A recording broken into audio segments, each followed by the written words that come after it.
So this is my first ever attempt at a YouTube video, so please bear with me. Yeah.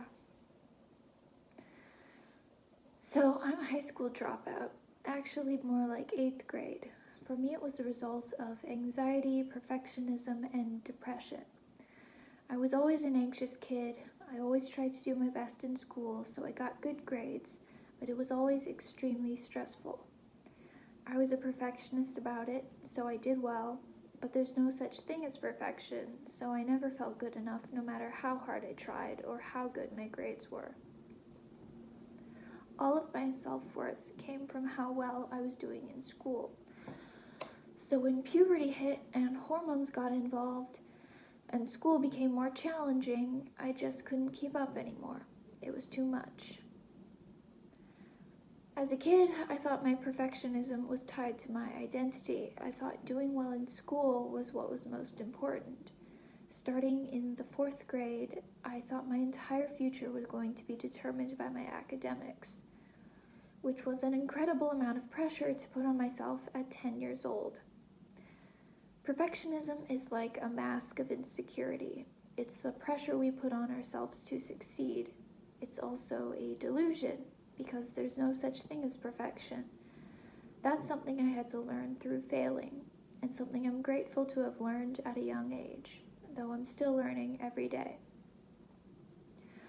Around 7th to 8th grade is when I really started struggling to keep up with my perfectionism and insecurities, and I started to gradually stop going to school, although I did try to keep attending. 9th grade is when I officially just kind of gave up. I went maybe the first week. I was very depressed, not getting out of bed, really just wanted to give up on life.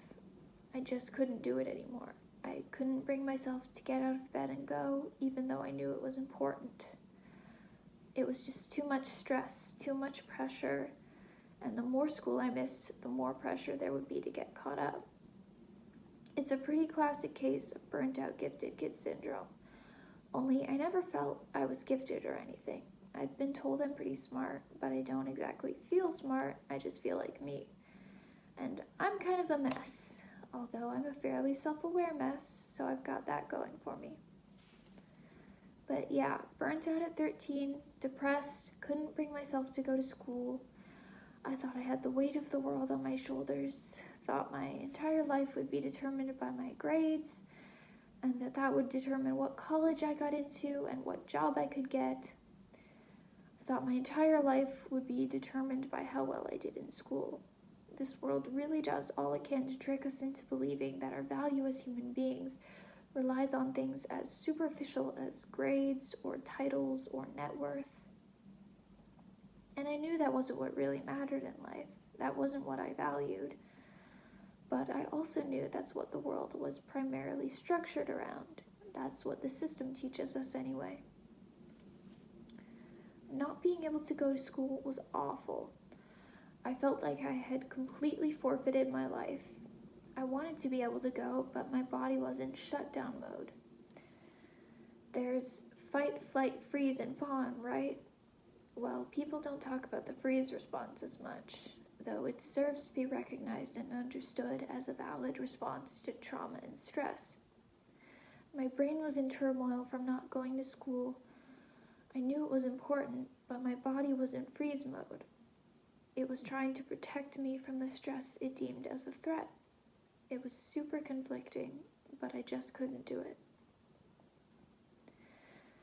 Being a teenager is the experience of getting everything that life has to offer thrown directly in your face for the first time.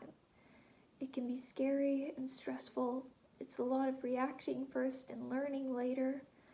You're having all of these thoughts and feelings for the first time while also just trying to survive the school day. Everything is still so new, but you've also been around long enough to get a general idea of the gist of things. So there is that pressure to have it all together. I think it's a necessary part of human development, thinking you understand more than you really do. Because if the adolescent mind let you in on just how much you didn't know about life and the world and the people around you, it would feel like too much. It may make you want to give up before your life has even truly begun. So we react first and learn later. We survive off of instinct until we can reach a stage of development where we finally feel like we're out of the danger zone. School wasn't the thing that messed me up, though the way that shit is structured certainly does not help. There's so much pressure to have it all figured out, which is ridiculous because no one at any point knows exactly what they're going to be doing in the future. So why do we expect 18-year-olds to know? We're so young, we're not supposed to know what we're doing with the rest of our lives. The fun part is figuring it out. It's the process. The gift of youth, although it might not feel so great at the time, is the not knowing. It's the not having a clue. Because even though there's all this pressure to seemingly have it all figured out, in reality, no one has just one path in life. We all have options, multiple different paths we could take. It's all choices. Ultimately, what I've learned through my struggles, and I'm still learning, is that my responsibility is to just live my life and to not take life too seriously, to do the best I can and try to make good choices for myself and my future. Growing up is not a race, even though it can certainly feel like one. We're supposed to take it slow and enjoy our youth, enjoy our lives, enjoy the present moment. So if there's anything to take from all of my rambling, I hope it's this. It's all a process. It takes time, it takes practice, it takes failing and picking yourself back up again. No one can know what the future holds. The best we can do is make good choices in this present moment and have the faith that everything is going to be okay.